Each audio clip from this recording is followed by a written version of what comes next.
Mi nombre es Gustavo Guaraña, soy el CEO de Snoop Consulting.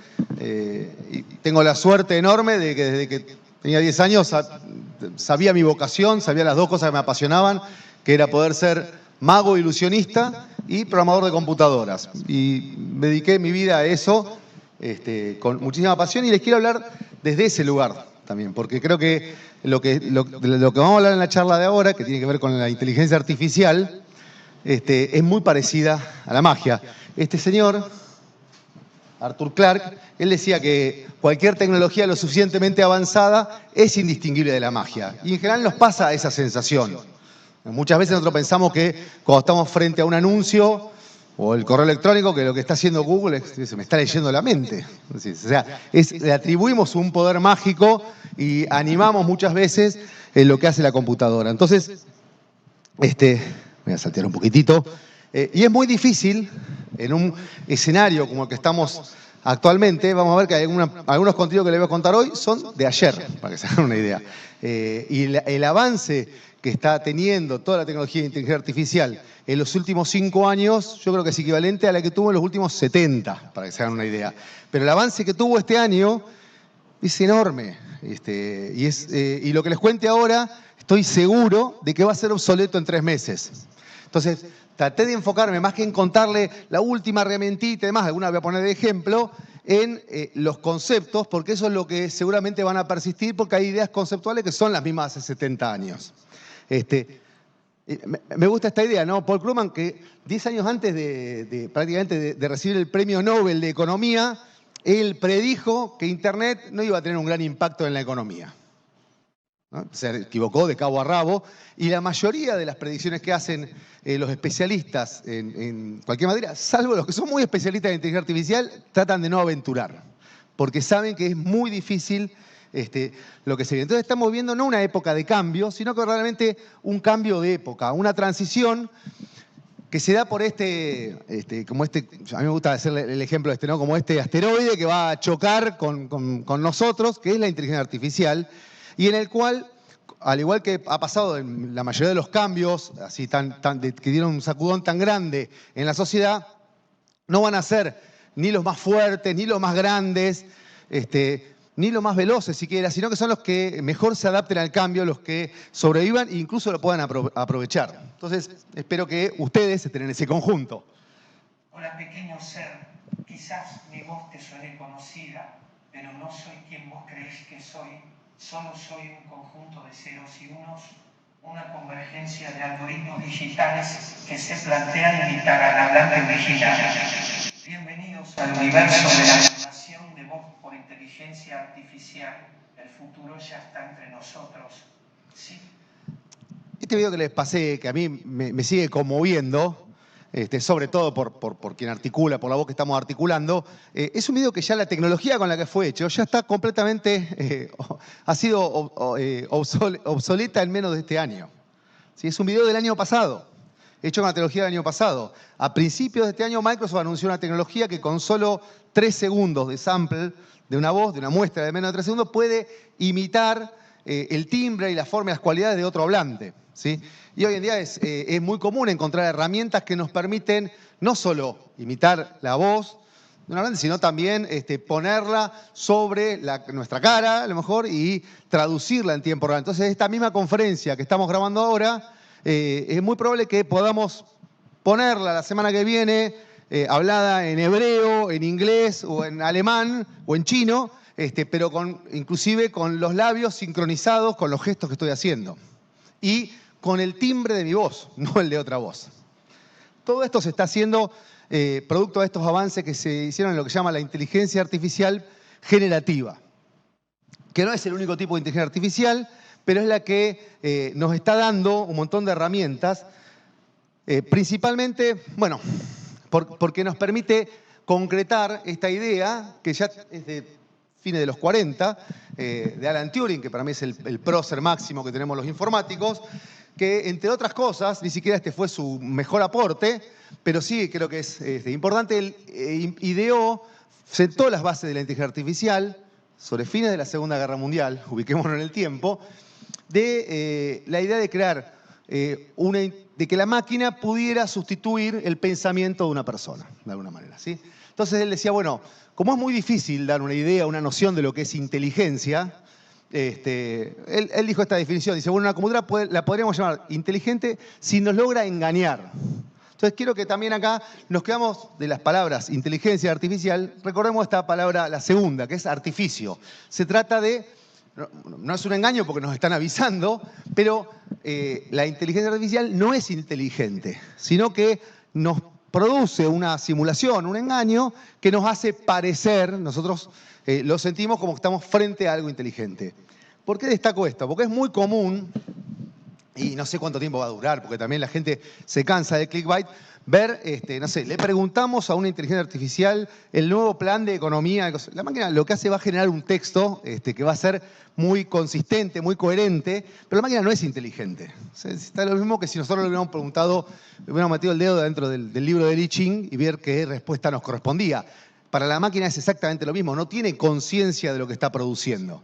Es muy importante porque el nivel al que llega hoy en día, la capacidad que tiene la máquina de engañarnos, ya no solo superó el test de Turing, esta prueba, sino que es muy, no solo puede imitar a un hablante de carne y hueso, primero, no solo en la voz, sino en la forma de expresarse, en el lenguaje, puede copiar el estilo de otro, podríamos decir que un texto nos los diga como lo hubiera dicho Jorge Luis Borges o Vargas Llosa o Alfonsín en un discurso, ¿sí? Podría copiar el tipo de palabra, las pausas, etcétera, con la cual se está refiriendo. Entonces todo eso hace que sea muy creíble este engaño. Voy a saltear esto. La idea, como les conté, tiene casi 70 años. Este es el paper que originó todo de un señor, de dos señores, McCulloch y Pitts, Walter Pitts. Uno de los dos era un matemático, un joven matemático de Europa del Este. A los 16 años ya se había estudiado todos los libros de Russell y estaba muy interesado en realidad él en entender cómo funcionaba el cerebro humano, la inteligencia. Del otro lado del Atlántico, en Estados Unidos, McCulloch es el equivalente de lo que sería hoy un neurocientífico. Pero para muchos de los colegas era un chanta. ¿Por qué? Porque la diferencia entre un neurocientífico de aquel entonces y de ahora era que eran puras conjeturas. No había una instrumentación, herramienta que permitiera medir lo que pasa dentro de la cabeza, adentro del cerebro. Hoy en día la neurociencia avanzó muchísimo porque tenemos completamente instrumentado el cerebro. Y ellos desarrollaron una idea, una teoría de cómo funciona un modelo matemático, de cómo funciona el cerebro, y dieron esto que es como la idea de una pequeña neurona, y crearon la idea del conexionismo, de que si tenemos la neurona como algo que sea, si lo quieren pensar, parecido a una compuerta lógica, es algo muy sonso que tiene, frente a una serie de estímulos, hace una operación matemática, nada sofisticado para nada, hace una suma para que se haga una idea, y a cada uno de los estímulos que recibe le aplica un producto, un peso. Bueno, frente a un conjunto de estímulos, esta neurona pasa por una función de activación, se llama, que es lo que decide si el dato le da bolilla o no, y genera una salida. Esta es toda la ciencia que hay detrás de una red neuronal. Después, lo que sigue es cómo hacemos la arquitectura de las redes, cómo conectamos e interconectamos miles de estas neuronas, cientos de miles, millones de neuronas, y cómo se van configurando para que produzca un resultado deseado. Para que nos hagamos una idea, el cerebro humano tiene más o menos 10 a la 11 neuronas, y una neurona puede enviar más o menos, conectarse con 10 al cubo impulsos, o sea, alrededor de 1000 impulsos. Hoy en día, el tamaño que tiene una red neuronal, para que se hagan una idea, está a exactamente 3 órdenes de magnitud de lo que es el cerebro humano. Es decir, es muy probable, y 3 órdenes de magnitud es, bueno, 1000 veces más chico, pero si bien cada vez que se agrega en capacidad, esto crece geométricamente porque aumenta la cantidad de conexiones, ¿no? Pero es tan veloz el cambio que estamos surtiendo que es muy probable que de 1 a 3 años, y yo con mayor probabilidad que sea el año que viene, vamos a tener ya unas redes neuronales que tienen el mismo tamaño de conexiones que lo que puede tener el cerebro humano. Y esto no se va a detener, va a seguir aumentando porque las máquinas son cada vez más rápidas. Lo que era un stopper hace 70 años para construir este tipo de dispositivo era que la potencia de cómputo era muy mínima. Voy a saltear esto. Y como le decía, la idea esta de la inteligencia artificial es algo que tiene ya su tiempo, desde los 50. Bueno, esto ya me dice que no lo puedo usar más. A ver. Ahí está. Pero durante mucho tiempo la tecnología de las máquinas no estaba lo suficientemente avanzada como para poder producir este engaño, generar esta simulación de hacernos creer que estamos frente a una inteligencia, algo comparable a lo que puede resolver un ser humano. No se trata de un tipo de algoritmo, de una forma de hacerlo. Se permite prácticamente cualquier herramienta. De hecho, hay modelos que son lógicos, cosas que son con instrucciones, como nosotros le damos, y generamos un programa enorme para decirle cómo se tiene que comportar inteligentemente, por ejemplo, para ganar un partido de damas, o un montón de reglas lógicas, como serían las que puede entender un experto, ¿sí? O mediante ciertas conexiones en un grafo. Hay muchísimas formas de generar esta ilusión de la inteligencia. Pero y estaban las de las redes neuronales, pero que requerían mucho cómputo para poder construirlas. A mediados de los 80 aparece una idea, toma vigor una idea, que es la de desarrollar algoritmos que en vez de decirle nosotros cómo funcionar declarativamente, mediante reglas lógicas, mediante predicados, mediante lo que fuera, en vez de contarle a la máquina cómo tenía que hacer las cosas, sino darle un montón de ejemplos y a partir de los ejemplos que aprenda a producir el resultado que nosotros queremos. ¿Me siguen? Esa tecnología, esa forma de hacerlo, que también engloba un montón de maneras, se conoce como el aprendizaje automático, el machine learning. Es hacer que la máquina aprenda a resolver un problema, no diciéndole cómo hacerlo, sino dándole un montón de ejemplos de, tengo un conjunto de entradas, ¿cuál es la salida que espero? ¿Está bien? Esta tecnología también requería mucho cómputo y era como una cosa, una excentricidad.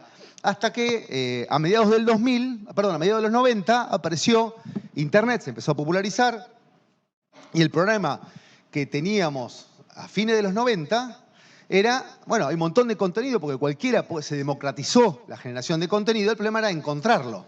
Tenemos acceso a todas las bibliotecas del mundo, pero ¿cómo encuentro dónde están los datos? Y aparecieron todos los buscadores de aquella época que ya ninguno, Excite, Altavista, Lycos, Yahoo, muchos de ellos funcionaban con, bueno, algunos algoritmos que estaban explicados, otros mediante directorios curados por humanos, pero conforme iba creciendo el tamaño de Internet, eran inmantenibles unos y los otros algoritmos eran muy poco eficientes a la hora de encontrar la respuesta. Era común que para encontrar lo que uno estaba buscando tuviera que navegar varias páginas.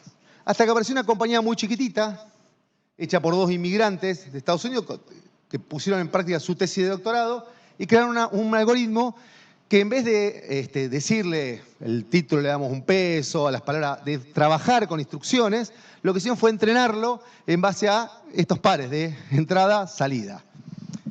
Y usaron un algoritmo de Machine Learning y fueron muy exitosos. Esa compañía es Google. Fueron no solo muy exitosos con eso, sino con todos los modelos que crearon y pusieron de vuelta, como sentaron una prueba de concepto para toda la sociedad. De hecho, los algoritmos de Machine Learning son útiles, no son una cosa esotérica.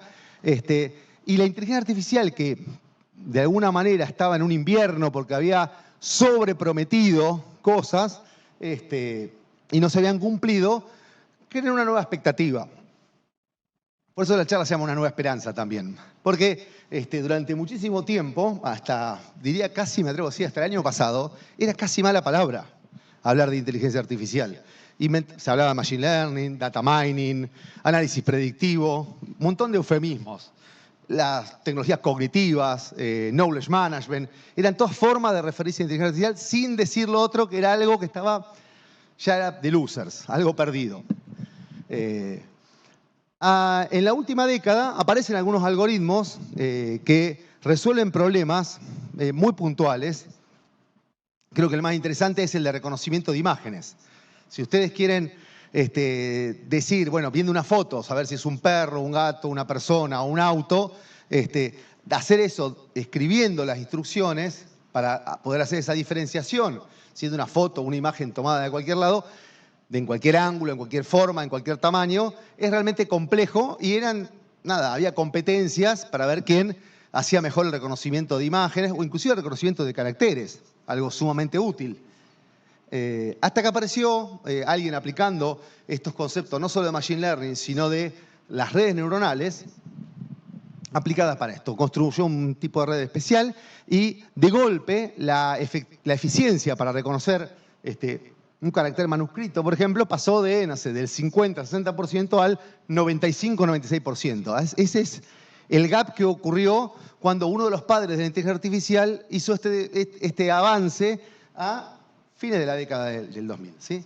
Y eso dio también el empujón a lo que se llama el deep learning, que ya son no solo algoritmos de aprendizaje por computadora, sino que están basados en redes neuronales, ahora les muestro un poquito más, y que en particular se entrenan con muchísima cantidad de datos, pero como ya a fines del 2010 teníamos computadoras muy potentes y sabíamos que iban a ser más potentes, el costo de producir el dato se abarató enormemente, el costo de almacenarlo y procesarlo también, o sea, ya pensemos, los patrones de consumo, ya no guardamos solamente qué compró el cliente, sino qué estuvo haciendo con el mouse hasta que se fue, compró o no compró, de dónde venía. Empezamos inclusive a agrandar nuestros datos con datos externos y todo eso, y aparte a pasar a trabajar con información no estructurada.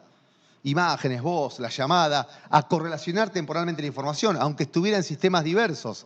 Pero sí, bueno, tengo esto que me viene de los IVR del call center, que lo puedo correlacionar con lo que pasó en el e-commerce, y encuentro una correlación de una semana cuando el tipo me compró una cartera porque alguien la atendió, por ejemplo. Esos son los algoritmos que llaman de aprendizaje profundo y son los que causaron en buena parte esta revolución que estamos hoy. Tengo un ratito todavía. ¿Alguna pregunta?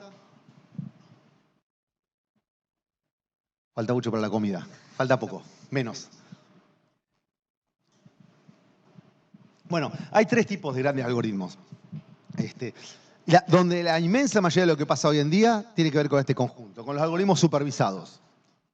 Los algoritmos supervisados son algoritmos de inteligencia artificial que yo los entreno dándole este conjunto de ejemplos, ¿sí? De ejemplos que pueden tener montones de datos y para cada ejemplo, ¿qué espero yo que sea la respuesta? Por ejemplo, bueno, cuando alguien, acá tengo todas las interacciones que hizo este cliente y finalmente compró.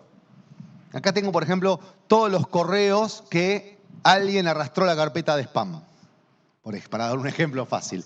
Entonces, tengo esos ejemplos y a partir de los ejemplos, la máquina sola va a extraer los atributos, se va a dar cuenta qué es lo que tienen en común esos ejemplos y va a aprender de ellos, pero es supervisado porque yo le estoy diciendo cuál es la respuesta correcta. Y se entrenan separando estos datos. ¿Qué necesito? Como siempre, un montón de datos. Los no supervisados son los algoritmos que ni siquiera le digo a la máquina cómo es la separación. Por ejemplo, imaginemos que queremos nosotros segmentar a nuestros clientes en, no sé, vamos a decir, entre 8 y 12 clústeres, ¿sí? Entre 8 y 12 grupos en función de algún tipo de afinidad. ¿Cuáles son las características que lo hacen afines? No las sé. Porque lo que yo quiero descubrir es, bueno, no sé, quiero separar los clientes que sean más parecidos entre sí. Por ejemplo, podría ser qué películas le gusta ver los domingos a la tarde. ¿Sí? Entonces, mira, separé en 4 o 5 grupos. Eso es lo que hace, por ejemplo, el algoritmo de Netflix. O cuando hacen una estrategia de clustering para ofrecer algo. Busca en un espacio, si vos tenés 1 o 2 dimensiones, para que se hagan una idea, cuánto me compró el último mes y no sé en qué provincia vive, esos serían 2 datos. ¿Sí? Entonces digo, bueno, los puedo poner en un XY y donde tengo en el eje X la provincia, imagínense, un número, y el Y, cuánto me compró. Y bueno, yo tiro todos los puntos, tengo montones de puntos, y donde veo manchas juntas, esos son los clústeres. Hago un círculo alrededor, ¿sí? De hecho, la visualización es una forma de hacer machine learning barata. Tengo 2 dimensiones, pero ¿qué pasa cuando tengo, como se hace hoy en día, decenas de miles de atributos de los clientes?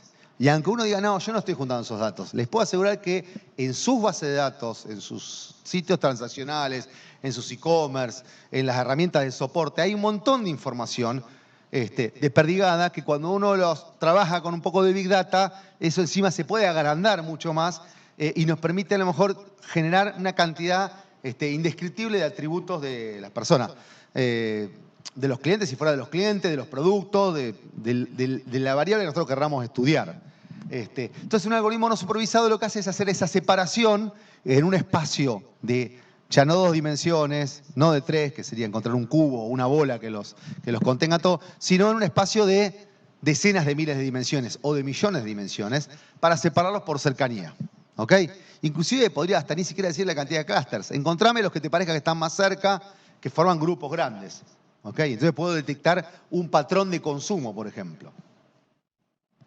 Y por último, el último tipo de algoritmo más complejo y más moderno y que se está usando todavía relativamente poco, pero que los usos que tiene son los más impactantes, son los algoritmos que se llaman de aprendizaje reforzado, en lo cual a la máquina ni siquiera le digo que quiero saber nada. Lo único que le digo es una condición vamos a decir, de penalización. Si haces esto, si te alejas de lo que yo espero como solución, te penalizo, y si vas bien, te voy a dar un premio, te premio. Ahora les voy a mostrar una animación con un ejemplo de esto. Esos algoritmos de aprendizaje reforzado son los que se usaron, por ejemplo, para enseñar a una máquina a ganar al ajedrez, o al póker, o al asteroids, o al Go, en el cual no... la cantidad de posibilidades que puede tener un tablero de Go excede la cantidad de partículas elementales del universo.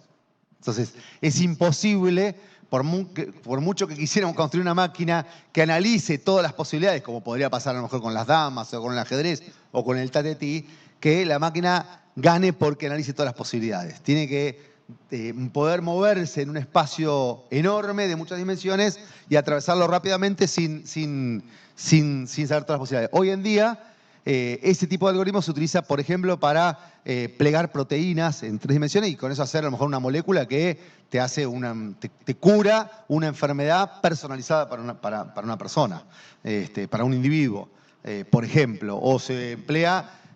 bueno, hay parte de lo que estamos usando de ChatGPT que tiene ese aprendizaje reforzado. En general se utiliza para hacer estrategias, por ejemplo, estrategia ganadora o estrategias de guerra también. Y funciona por cualquier cosa que yo pueda transformar en un juego donde tengo premios y castigos, por decirlo de esa manera, lo voy a poder llevar de alguna manera a representar un algoritmo de esto de aprendizaje reforzado. Me salteo esto, así no los aburro. A ver, una sola cosa, tenemos que entender que entonces dentro de lo que es inteligencia artificial hay 2 grandes grupos dentro de lo que es Machine Learning. Uno que son un tipo de algoritmo que no requiere una gran cantidad, requiere muchos datos, pero no requiere una gran cantidad de datos. Son los tipos que usamos cuando se hace ciencia de datos, aunque se pueden usar de los otros, son los típicos que se utilizan cuando uno hace ciencia de datos para hacer algún tipo de inferencia o resolver un problema, y en el cual una particularidad tiene es que el algoritmo de aprendizaje me lo puede explicar. Si yo quisiera hacer la recta que mejor explica estos puntos, puedo hacer la predicción, ¿no? Esto está haciendo una predicción. Yo, sin saber cuál es el dato, yo diría, bueno, ¿qué punto sería el más probable cuando estoy acá en este eje X? Y subo y digo, bueno, acá donde cae la recta, ¿sí? Ahora, los puntitos azules, para que se den una idea, son los ejemplos con los que lo entrené, y hay un cierto error. Pero esto predice minimizando el error. Bueno, este algoritmo se puede entender lo que hace. Es una regresión lineal y es la recta. Cuando yo lo construí, lo que hace es construir una recta o un plano o algo en n dimensiones. Son los típicos algoritmos de Machine Learning. Hay los otros algoritmos, que son los de redes neuronales, lo que se trata es de configurar. Imagínense que tengo una serie de entradas y una salida, y están todas las redes, tienen varias capas, como funciona el cerebro, y están todas conectadas entre sí. Inclusive alguna puede volver hacia atrás, retroalimentarse, hacer cosas raras. Y en definitiva es un numerito. Es un numerito lo que va pasando. Yo tengo que representar, no sé, una imagen es una tira de números, y la salida a lo mejor puede ser gato, 2 números, un 0, 1, gato o perro. Programarla, construirla para hacer lo que nosotros queremos hacer, implica definir los coeficientes que van a tener estas rayitas, cada una de estas rayitas. Bueno, eso se hace con un algoritmo que apareció a mediados de los 80. A ver si se ve la animación esta. Por ejemplo, acá tengo un ejemplo para hacer análisis de sentimiento, simplemente, ¿no? Que es, a partir de la entrada, esto inicialmente arranca con todos valores al azar. Y se ve si, como tengo los juegos de datos, vamos al caso de supervisado, ¿no? De los cuales, mira, alguien que lo maltratamos de esta manera nos calificó como enojado en su sentimiento. No sé, que lo atendieron en tal call center en particular y cuando pidió el paquete que se lo devolvimos, etc. Sabemos un cliente satisfecho. Entonces, sé los estímulos de entrada y sé la salida que me tiene que producir. Y lo que se trata, cuando se entrena la red neuronal, lo que hace es buscar los coeficientes de esto. Eso es lo que se hace una vez y después se reutiliza un montón de veces. Al igual que cuando escribo un programa. Yo escribo un programa, una vez tengo que pensar un rato, trabajar un rato, y después se usa montones de veces. La diferencia es que acá el programa no lo está haciendo un programador. Lo está haciendo la máquina sola, está aprendiendo a partir de los datos. Ese es el ejemplo, a lo mejor, de un perro y un gato. Este es el ejemplo de esta animación, a ver si se ve. Este es un video, ya tiene unos cuantos años, como van a ver ustedes. Es de cuando recién apareció el algoritmo esto de DeepMind, que fue una compañía que Google luego lo creó. Yo creo que esta, las primeras veces que yo ya lo estaba pasando, era alrededor del 2014 en la empresa. Pero el video es un poquito anterior. Y es espectacular. A la máquina le dan la salida de una cámara nada más. Y como son pocos píxeles, no es mucho. Y dicen, bueno, tus estímulos son, si la cantidad de vidas disminuye, ese es lo que es, de alguna manera, el castigo, ¿no? Y el premio es cuando el tanteador sube. Entonces le pusieron a la máquina a jugar al algoritmo de aprender y a reentrenarse con esto. Y después de un par de horas de entrenamiento, ya la máquina, en aquel entonces, hoy llevaría mucho menos, ya jugaba como un experto. Pero lo que es, ya ven ahí que ya la máquina sola, nadie le dice, le dicen, tus estímulos son derecha o izquierda, apretá estos botones, y la respuesta es esta de acá arriba. La máquina sola aprende el juego, a jugar, sin que nadie le haya dicho las reglas. Pero la magia pasa después de 4 horas de estímulo, en este caso y en aquel entonces, en el cual la máquina no solo aprende a jugar al Pong, Arkanoid, o no sé cómo le quieran llamar, al juego que se jugaba en los fichines antiguamente, o en la Atari, sino que hace una estrategia que todos aprendimos, que es la de hacer un túnel, tratar de pegar la bola para que haga un túnel, y la máquina sola aprendió y descubrió esa estrategia. Bueno, así como esto pasó en esta situación, hoy se emplean estos algoritmos para que los seres humanos aprendamos nuevas estrategias o de negociación en situaciones complejas, como no sé, rescate de rehenes, en una simulación, o en distintas estrategias comerciales o de planificación de negocios, ¿sí? Los maestros de Go, de hecho hoy, aprenden de AlphaGo. Eso si les gusta pueden verla, hay una película documental de Google que está en YouTube gratis. Bueno, ahora, ¿qué fue el otro que cambió todo esto más recientemente ya? Fue el hecho de que nos acostumbramos, de golpe, los usuarios, a un tipo de interacción diferente con la máquina. Y yo creo que esto es lo que va a ser lo que más va a revolucionar el caso puntual del e-commerce. En realidad todo lo que tenga que ver con, no solamente con esto, sino con todo lo que tenga que ver con la interacción con las máquinas. Hasta ahora la forma en que nosotros interactuábamos con la máquina es de una manera imperativa. ¿Imperativa en qué sentido? Aprieto un botón, le estoy dando una orden. Así sea, apretar un botón y parar un botón. Cuando yo estoy pidiendo algo, imagínense a través de un formulario, le estoy dando exactamente todos los pasos necesarios para hacer algo. El usuario, ¿no? Dice, quiero algo, bueno, presenta un formulario enorme con todos los datos. Una manera diferente es, si, no sé, yo te quiero comprar algo a vos, no sé, te digo, ¿qué vendés? Me decís 2 o 3 opciones. Digo, me gustaría, no sé, suponete que vendés colchones. Digo, bueno, me gustaría un somier, king size. Ajá, ¿y de cuánta espuma me vas a preguntar? O sea, todos los datos que yo no te esté proveyendo en una conversación, cuando estamos hablando dos humanos por ahora, porque creo que dentro de poco ni eso vamos a hacer, lo que hacemos es comenzar a desambiguarlo y a completar la información. Eso es una conversación. Inclusive puede haber hasta una negociación dentro de la conversación y que ya no sea tan transaccional. Esa forma de interactuar con las computadoras, nosotros les llamamos interfaces conversacionales. Es como un paradigma completamente opuesto a apretar un botón adentro de una pantalla, un navegador, etcétera, que es lo imperante hoy en día, ¿sí? Es muy distinto. Bueno, y quien produjo la revolución en esto es... Está un poco fuerte. Bueno, fueron todos estos aparatitos que sin ser extraordinarios en su inteligencia artificial, porque realmente es muy limitado lo que pueden hacer, y no son verdaderas conversaciones, no tienen memoria. Siri, por ejemplo, o Alexa tiene lo que tiene es una interfaz de usuario muy agradable, pero no tiene memoria. Vos le pedís algo y lo entendió o no lo entendió. Hasta ahora. Digo, es muy probable que ya el año que viene funcione un poco más como ChatGPT. Bueno, pero lo importante es que los humanos nos acostumbramos a hablar a la máquina. Saltamos una barrera.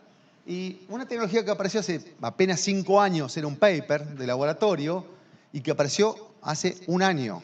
O sea, hoy supongo que todos ya deben haber probado ChatGPT. No sé cuánto lo usan en el trabajo cotidiano, a GPT o a algún otro. Algunos lo usan en el cotidiano. Más o menos la mitad ya. Un poquito más de la mitad. Para algo, digo, para transaccionar, no para jugar. Piense que esta tecnología, en menos de 5 días, ganó más usuarios, o sea, el primer millón de usuarios en menos de una semana. Y en menos de 3 meses alcanzó los 100 millones de usuarios. Y hoy anda, creo que alrededor de 300 millones de usuarios activos por día, pero la limitación la tienen ellos, porque no pueden, si uno se quiere registrar hoy, ellos dicen, bueno, espere que lo voy a poner en la cola. O sea, ya pudieron construir un objeto de deseo en el cual la limitación ni siquiera es la plata, porque desde que apareció hasta hoy el precio habrá bajado, no me acuerdo si 30 o 120 veces, porque tuvieron muchos descuentos, ¿sí?, en los costos que tiene consumir las APIs de ellos y demás. Entonces, estamos frente a una tecnología que creció más rápido que ninguna otra en la historia de la humanidad. Y parte de esa clave es que le pusimos una cara, una voz, una forma de hablar a la inteligencia artificial. Y a partir de ahí, en los últimos 3 años, esto fue una carrera de avanzada muy, muy rápida. ¿Qué significa GPT? Es un transformador, dice, preentrenado para generar contenido. Está entrenado con un volumen absurdo de datos. De hecho, ya hasta hace poco, la empresa que lo hacía, que era OpenAI, que lo hace, que fundó Elon Musk, entre otros, y después lo rajaron, que originalmente su objetivo era construir una inteligencia artificial general. Es decir, nosotros estamos acostumbrados a usar inteligencia artificial mayormente que sean narrow, se llama, que están orientadas a un fin específico, como reconocer una imagen, ayudarme a llegar a un destino en un mapa, guiarme, ayudarme a configurar la impresora, todo eso. Elegir la mejor configuración para el lavarropas o recomendarme una película. Son todos ejemplos de inteligencia artificial, pero narrow, que son específicas para un fin. La inteligencia artificial en general es una idea, una noción y un deseo de quienes trabajan en inteligencia artificial de construir un sistema que aprenda por sí mismo y que pueda resolver nuevos objetivos que nunca antes se le plantearon. Y ese es el objetivo que tiene la compañía OpenAI, y es el objetivo que tiene DeepMind y también los laboratorios de FAIR, de Facebook, entre otros. Es poder construir una máquina que por sí sola pueda mejorar y crecer y aprender. Y en ese camino están, y creo que vamos a tener noticias de eso en el próximo lustro, por lo menos. No va a ser algo que van a ver nuestros nietos. Lo vamos a ver nosotros y nos va a afectar en nuestras vidas en el corto y mediano plazo. Hay una discusión enorme si esto es posible o no es posible, pero lo cierto es que quienes decían que esto era imposible, ahora dicen, no, bueno, faltan 2 o 3 décadas, inclusive también ya son más cautos. Y quienes pensaban que era posible, lo ven ya como un horizonte mucho más cercano. Como les decía, la cantidad de información y la forma que son entrenados era abierto hasta que apareció el GPT-3. Creo que fue el último del cual hubo datos reales, y después a partir de ese momento todo fue un secreto casi militar, porque la compañía tomó un giro muy violento hacia el mundo comercial. Pero esto es como fueron evolucionando desde el 2018 que apareció la primera versión, en la cantidad ¿se acuerdan que yo dije la recta tenía 2 parámetros? La recta, cuando uno configuraba un algoritmo de Machine Learning, que era la regresión, tenía 2 parámetros, el coeficiente que le pongo a la X y a la Y. Bueno, para que se hagan una idea de la cantidad de parámetros que se entrenan en esto, están hablando de modelos de 600 millones, 1.500 millones, 8.300, 17.000 millones de parámetros. Y GPT-3, creo que es ahí, a ver si se ve, ¿sí? Tenía 170 billones de parámetros. Y el último modelo, del 4, creo que está cerca del trillón de parámetros. ¿Cómo funciona? A ver si se ve esta.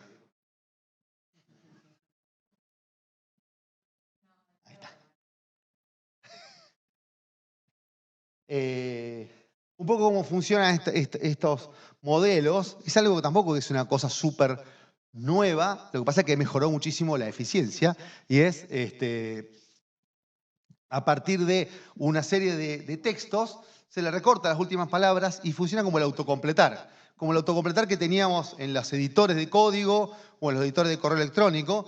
Y la forma en la cual cuando va a completar es a partir de todo el texto que estaba, inclusive a partir de las interacciones que yo fui teniendo, qué sería la palabra más probable en un espacio, como dijimos antes, de muchísimas dimensiones. Le asigna un código y ve qué es lo que está más cercano a todo el texto anterior. Entonces, la diferencia grande de este modelo con los anteriores es que tiene memoria. Esa memoria, las palabras no guarda palabras, sino que lo que hace es una porción más chica, que son tokens. Y para que se den una idea, el último modelo de GPT-4 ya tiene, a principios del año pasado, de este año, era el tamaño de la ventana de memoria que tenía era de 4K. Es decir, el contexto que yo le podía dar de una pregunta era aproximadamente de 4.000 tokens o palabras. Esa era la complejidad que manejaba como contexto en una pregunta. Bueno, hoy está en 120.000 antes de que termine el año, el modelo. Eso es equivalente, creo, a un libro de 700 páginas. Imagínense que le van a hacer una pregunta y que el contexto de la pregunta, no lo que sabe la máquina. La máquina ya sabe, ya leyó toda la Wikipedia, todos los libros, sino la pregunta que le estoy formulando ocupa unas 700 páginas de texto. Lo hace especialmente útil para, si bien de nuevo no es inteligente, pero nos va a devolver lo más probable, las palabras más probables que vienen a continuación de ese contexto. Claro, cuando tenemos que procesar, por ejemplo, no sé, un manual de una aeronave, por ejemplo, un manual de procedimiento enorme, los manuales de CMMI de una empresa, por ejemplo, que no lo lee nadie. Sí, a ver, decime qué es lo que dice acá de cómo hago el manejo de versiones. Aprovecho que se fue la de CMMI. ¿Cómo hago la gestión de versiones? Y entonces va a no solo busca, sino que interpreta lo que está en esas 700 páginas de contexto y te arma la mejor respuesta. Esto ha dado origen, bueno, a un montón de, vamos a avanzar un poquito más rápido, de modelos de lenguaje. El GPT es el que más popular, pero ni siquiera es el único. De hecho, hay modelos open source, como Llama, que es de la gente de Meta, de Facebook, que tiene a uno de los super popes de inteligencia artificial trabajando para ellos. Hay modelos como Cloud, que es del grupo que que fundaron también OpenAI, Anthropic, y que hay otro modelo que es de la gente de DeepMind, que la herramienta que ustedes pueden usar, la pueden probar, se llama Pi, y es muy impresionante. Como no tenemos tiempo hoy, si no les mostraría cómo interactúa con las personas.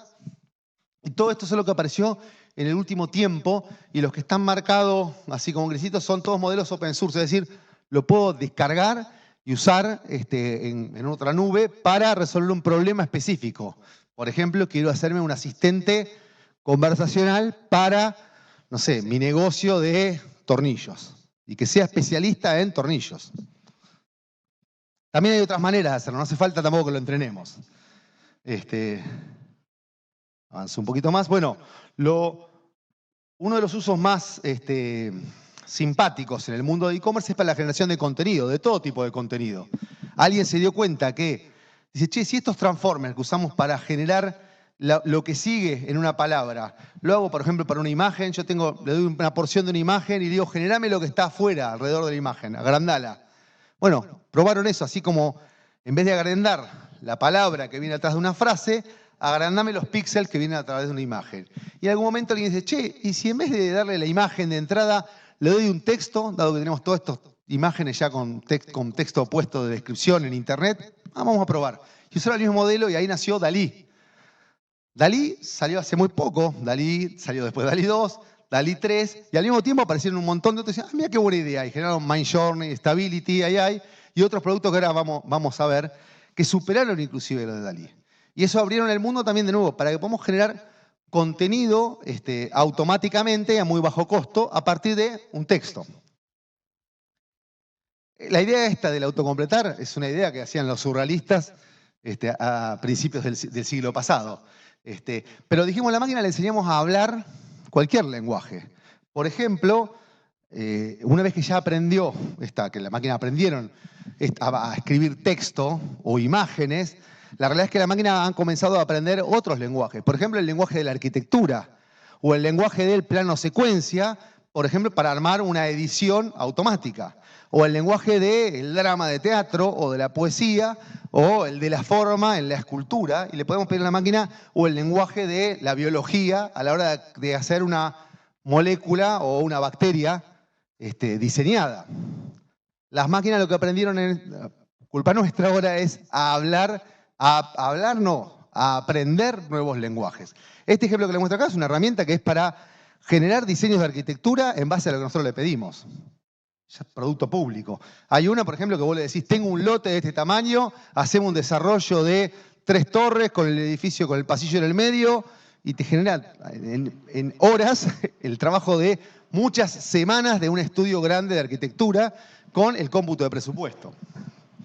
Obviamente, nuestra industria también, la industria del software, también se va a ver afectada porque hoy es posible, todas las herramientas que ustedes están viendo de low code, están siendo potenciadas, las de low code y las de no code, para que nosotros podamos describir lo que queremos y la máquina nos devuelva algo ejecutable, un proceso. Pero bueno, estamos en este momento de la tecnología, que es cuando tiene máxima visibilidad, hay muchísima expectativa sobre lo que se puede hacer, pero históricamente la tecnología, cada tecnología nueva que aparece, sigue esta curva, la curva de expectativa de Gartner, de hype, y está en el momento máximo, de máximo hype. Es muy probable que muchos sufran el desconsuelo de decir, pero esto no era tan bueno como yo quería, y abandonen el barco.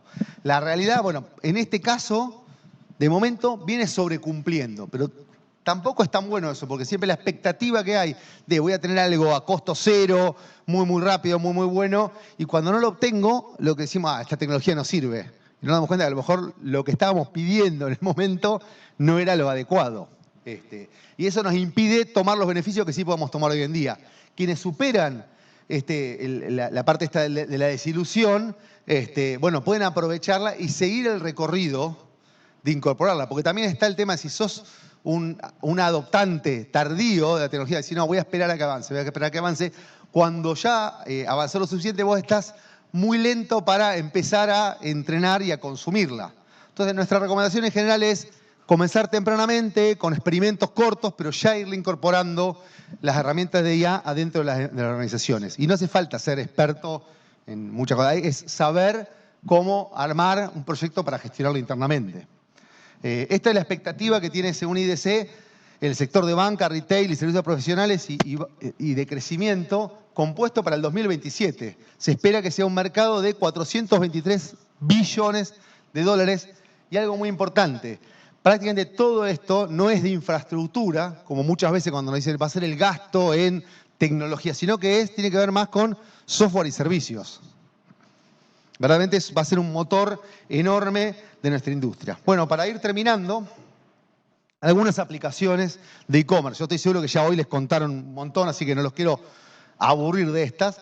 Después nos quedamos, aparte pueden preguntar más cosas, pero es, por ejemplo, el tema de prevención de fraude o demora, hacer el onboarding digital de nuevos clientes, guiar interacciones para conversar de forma continua, automatizar procesos, por ejemplo, desde cualquier proceso, desde que se cerró la venta hasta que le llega el producto al cliente, hacer una oferta personalizada para cada cliente, en el cual en vez de exponerle todo el catálogo, les pongo lo que la IA ya detectó que es lo más adecuado para él, según los patrones de consumo, procesar documentos, como les decía antes, muy gigantescos, el uso de reconocimiento de imágenes, por ejemplo, nosotros tenemos un proyecto para hacer una carga automágica del e-commerce a partir de una foto de una estantería.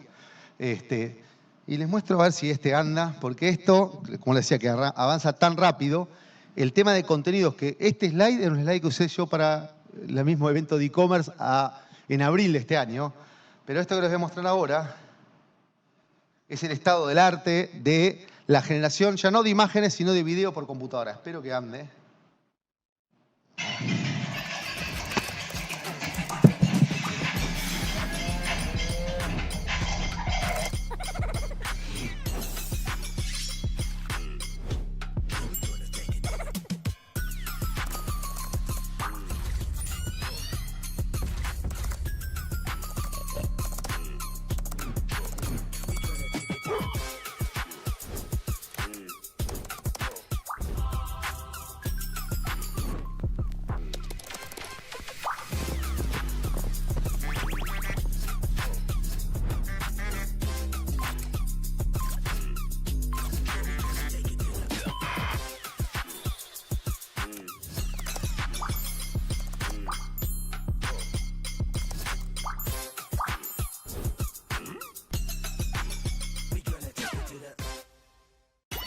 quise mostrar porque es de ayer.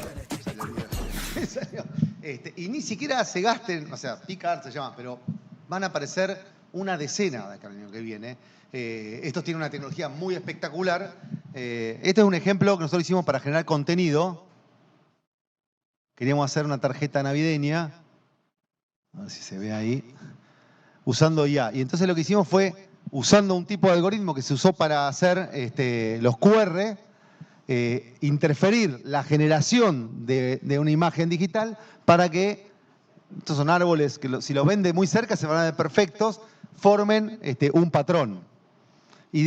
Originalmente esta tecnología, por ejemplo, el que se le ocurrió era una tecnología para hacer QRs y esconder el QR atrás de una imagen.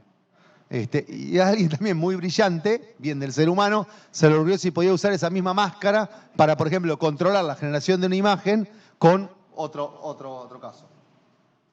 Ahí redondeo, este es el producto terminado. Te lo doy para vos, digo.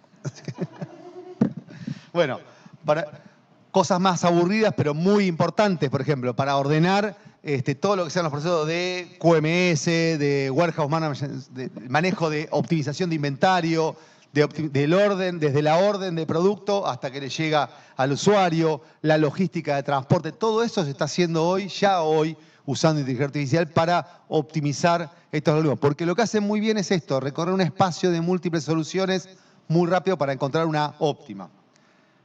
Millones de herramientas para los colaboradores. Yo voy a lo que me parece a mí la estrella en esto, que es el tema de mejorar las interacciones de los clientes, el Customer Experience. Dado que las máquinas pueden sostener una conversación casi tan buena o mejor que la que a veces puede sostener alguien en un contact center, porque mientras nosotros nos preocupamos por hacer las máquinas cada vez más inteligentes, que parezcan más inteligentes de los seres humanos, también nos pasa esto que la sobreautomatización de procesos ha hecho también que los centros de contacto cada vez sean más deshumanizados y sea lo último a lo cual quiere acudir la gente. Entonces, en el tema de Customer Experience hay muchísimo para hacer, desde que el agente que te esté atendiendo ya esté personalizado para vos cliente, ¿sí? Y que siempre tenga la misma voz familiar, no importa si lo estás contactando por cualquiera de los canales, y que tenga el awareness de toda la transacción que vos estás haciendo con todos los pasos que pasaron. Y no solamente lo que le contaste en los últimos 5 minutos que te volvió a pedir el DNI y todas las boludeces que hacen los contact centers hoy. Bueno, en lo que es experiencia de clientes creo que es donde hay, junto con marketing, es donde están la mayor cantidad de oportunidades para aplicar esta tecnología en lo inmediato. Acá puse al final una que es la de mejoras de accesibilidad. Hay un montón todavía de parte de la humanidad que está todavía lejos del e-commerce, o sea, se lo conoce pero que no puede interactuar. Nosotros estamos trabajando justamente con Diego en un proyecto para gente con capacidades diferentes. Pero saco eso, digo, estamos pensando nosotros, la generación Silver, la tecnología hoy no está pensada, los botones son chiquititos, los fonts son horribles, no está pensado para alguien que le tiembla la mano. Si nosotros nos ponemos a ver los e-commerce que tenemos hoy en día, son espantosos para alguien grande. No invitan a la compra. Y una conversación puede ser una manera mucho más, una conversación con alguien aparte de paciencia y tolerancia infinita, puede ser la mejor manera de atender a un canoso. No sé por qué lo miras a él todo el tiempo, digo. Me sentí incómodo.